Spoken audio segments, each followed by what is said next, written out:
I had the great pleasure of meeting with the Minister of Environment today. As you know, the United States did not find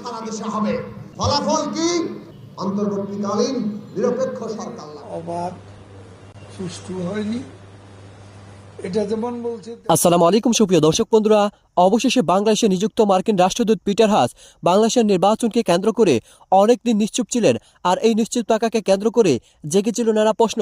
দর্শক বন্ধুরা, যদিও শেষ পর্যন্ত এবার বাংলাদেশের এই নির্বাচনকে কেন্দ্র করে মুখ খুলেছেন এবং তিনি বলে যাচ্ছেন এই নির্বাচন অবাধ এবং সুষ্ঠু হয়নি। দর্শক বন্ধুরা, এবার শেষ পর্যন্ত বিএনপি এবং আমেরিকা যে সকল পরিকল্পনা নিয়ে মাঠে নামছে, অন্যদিকে এবার গণতন্ত্র মঞ্চের জুনায়েদ সাকি এবার বাংলাদেশের এই নির্বাচন এবং সেই সাথে তত্ত্বাবধায়ক সরকারের অধীনে নির্বাচন করার জন্য যে সকল পরিকল্পনা নিয়ে মাঠে নামছে, এবার সেই সকল বিষয়গুলিকে কেন্দ্র করে বেশ কিছু চমৎকার তথ্য দিয়েছেন। দর্শক বন্ধুরা, আপনারা জুনায়েদ সাকির সেই সকল বক্তব্যগুলো শুনলে অনেক কিছু বুঝতে পারবেন। অন্যদিকে এবার আওয়ামী লীগের পক্ষ থেকে এবার মার্কিন রাষ্ট্রদূত পিটার হাসের এই বক্তব্যকে কেন্দ্র করে এবার যে সকল কথাবার্তাগুলো উঠে এসেছে, দর্শক বন্ধুরা, এবার সেই সকল বিষয়গুলিকে কেন্দ্র করে ওবায়দুল কাদের শাহ বেশ কিছু গুরুত্বপূর্ণ কথা বলেছেন এবং তিনি এই সকল বিষয়গুলোকে কেন্দ্র করে আপনাদের মাঝে সেই সকল মন্তব্যগুলো তুলে ধরেছি। তো দর্শক বন্ধুরা, চলুন আমরা সেই সকল বিষয়গুলো পরিপূর্ণ জেনে নিই। তবে কি শেষ পর্যন্ত তত্ত্বাবধায়ক সরকারের অধীনে নির্বাচন দিতে বাধ্য হচ্ছে সরকার? তো দর্শক বন্ধুরা, চলুন আমরা সেই সকল বিষয়গুলো পরিপূর্ণ জেনে নিই। গণস্বাক্ষর সারা দেশে হবে। ফলাফল কি? অন্তর্বর্তীকালীন নিরপেক্ষ সরকার লাগবে। আমরা বলেছি এটা কেবল একটি নির্বাচনের জন্য না, সংবিধানের ব্যবস্থা করতে হবে। আসেন আলাপ আলোচনা করি এবং সেই জায়গায় যাই। এই লড়াইয়ে যেদিন আপনারা যোগ দিবেন, যেদিন রাজপথ জনতার দখলে থাকবে, ওই আওয়ামী লীগ, তার পুলিশ বাহিনী আর যত গুন্ডা বাহিনী নামাক তারা পালিয়ে যাবে। এটাই ইতিহাস। সেই দিনের জন্য আমরা লড়াই করছি। কাজে যে সংসদ ওরা বানিয়েছে, ওই সংসদ আমরা প্রত্যাখ্যান করি। যে সরকার, এই সরকার অবৈধ সরকার। এরা আমার আপনার পেটে ভাত দিতে পারবে না। এরা আপনার ছেলে মেয়েকে শিক্ষা স্বাস্থ্য দিতে পারবে না। এরা আপনার ছেলে মেয়েকে চাকরি দেবে না। এরা লুটে পুটে খেয়ে এই সমস্ত সম্পদ বিদেশে পাচার করবে। এটা রুখতে হবে। আর রুখতে হলে এই রাষ্ট্রটাকে বদলাতে হবে। এর যে ক্ষমতা ব্যবস্থা এখন, এইটা হচ্ছে জমিদারি ক্ষমতা ব্যবস্থা। সেই জায়গায় গণতান্ত্রিক ক্ষমতা ব্যবস্থা আনতে হবে।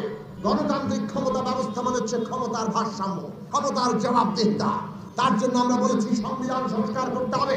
আগামী নির্বাচন হবে এই সংবিধান সংস্কার করার নির্বাচন। ভোট যদি না থাকে তাহলে রাষ্ট্র আমার আপনার ন্যূনতম কোনো অধিকার থাকে না।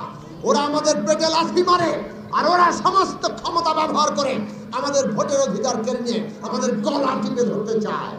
এর বিরুদ্ধে আমরা লড়াই করছি। এই যে রাষ্ট্র, এইটা জনগণের রাষ্ট্র হওয়ার কথা। গণতন্ত্র মানে জনগণের রাষ্ট্র হবে। রাষ্ট্রের ক্ষমতায় জনগণের নিয়ন্ত্রণ থাকবে। আর আজকে ওরা রাষ্ট্র ক্ষমতা থেকে জনগণকে ছুঁড়ে ফেলে দিয়েছে। এই রাষ্ট্র দখল করে নিয়েছে কারা? যারা সব সিন্ডিকেট নিয়ন্ত্রণ করে। বাজারে সিন্ডিকেট, ব্যাংকে সিন্ডিকেট, সমস্ত ব্যবসা বাণিজ্য, প্রশাসন, সব জায়গায় এখন সিন্ডিকেট।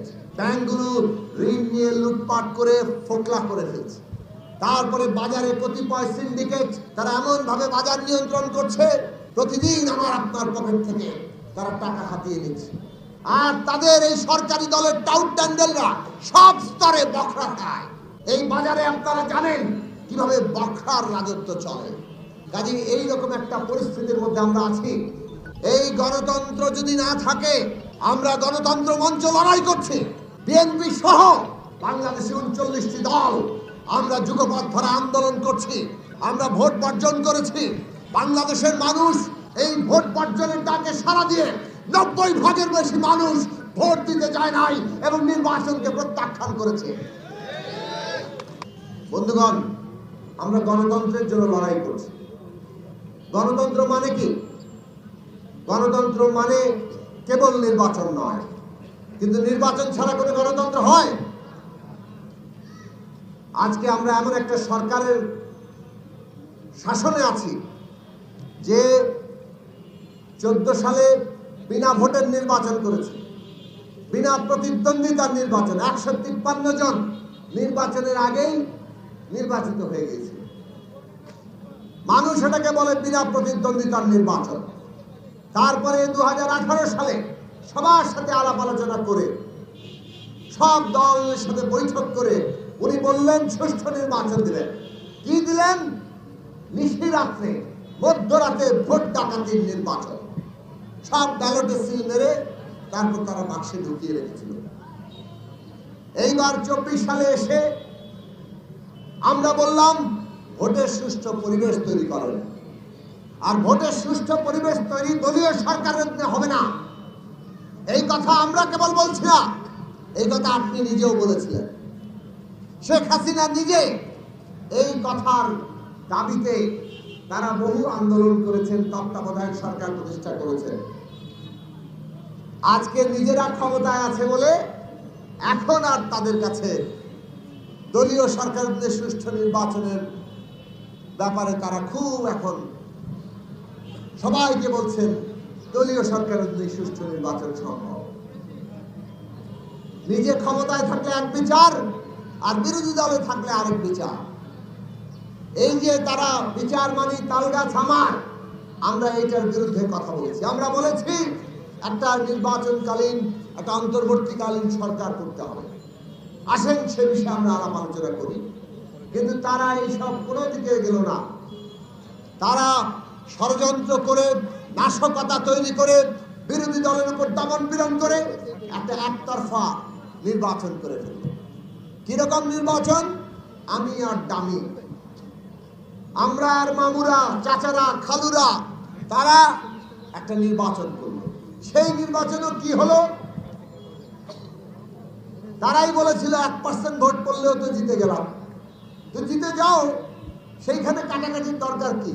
না, আপনাদের চোখে তুলে দিতে হবে না, আপনাদেরকে দেখাতে হবে না যে 41% মানুষ নাকি ভোট দিতে গিয়েছে। আপনারা কেউ ভোট দিতে গিয়েছেন? বাংলাদেশের মানুষ 10 জনে যদি 4 জন লোক ভোট দিতে যায়, তাহলে ভোট কেন্দ্রে কিরকম লাইন হয়? আর ভোট কেন্দ্রগুলো আমরা কিরকম দেখলাম? টেলিভিশন কাদের? Pleasure of meeting with the Minister of Environment today. As you know, the United States did not find that the elections were free and fair. However, we do believe in continuing to work with the government of Bangladesh on issues of mutual concern. And I can see no issue more important to working together in both of our interests than in the environment, on climate change, on reducing pollution. And we intend to continue to partner with the minister and with the government of Bangladesh to improve the environment here in Bangladesh and to protect it. যে press meet করেছে এবং যেটা তারা বলেছে সেটা নির্বাচন নিয়ে তারা দু ধরনের কথা বলেছে। একটা বলেছে অবাধ সুষ্ঠু হয়নি, এটা যেমন বলছে তেমনি আবার এটাও বলেছে যে বাংলাদেশের প্রতি আমাদের অন্যান্য অনেক ক্ষেত্রে তাদের সাথে সম্পর্ক রাখার আমাদের দায়িত্ববোধ আছে। সেখান থেকে আমরা সম্পর্কটা রাখি এবং এই সম্পর্ক রাখার অঙ্গীকার আমাদের আছে এবং আমরা সেটা করে দেব। তো দর্শক বন্ধুরা, আপনারা হয়তো ইতিমধ্যে এই সকল বক্তব্যগুলো শুনে এবং সেই সাথে এই সকল ভিডিওগুলো দেখে অবশ্যই বুঝতে পেরেছেন অবশেষে বাংলাদেশের নির্বাচনের নানা অনিয়মকে কেন্দ্র করে এবার মুখ খুলেছে মার্কিন রাষ্ট্রদূত পিটার হাস এবং তিনি বলে যাচ্ছেন এই নির্বাচন কখনো গ্রহণযোগ্য হয়নি। দর্শক বন্ধুরা, এই বক্তব্যে আপনারা কি বুঝতে পেরেছেন? এবং সেই সাথে সেই সাথে গণতন্ত্র মঞ্চের নেতা জুনায়েদ সাকির এই সকল বক্তব্যগুলো শুনে আপনারা কি বুঝতে পেরেছেন? তবে কি শেষ পর্যন্ত কঠিন পরিকল্পনা নিয়ে তারা মাঠে নামতে যাচ্ছে? এ বিষয়ে আপনাদেরকে মতামত অবশ্যই কমেন্ট করে জানিয়ে দিবেন। এবং সেই সাথে তবে কি শেষ পর্যন্ত তত্ত্বাবধায়ক সরকারের অধীনে নির্বাচন দিতে বাধ্য হবে সরকার? তো দর্শক বন্ধুরা, আপনারা পুরো ভিডিও দেখে কি বুঝতে পেরেছেন অবশ্যই কমেন্ট করে জানিয়ে দিবেন। তো দর্শক বন্ধুরা, ভালো থাকুন, সুস্থ থাকুন। আল্লাহ হাফিজ। আসসালামু আলাইকুম রহমতুল্লাহি ওয়া বারাকাতুহু।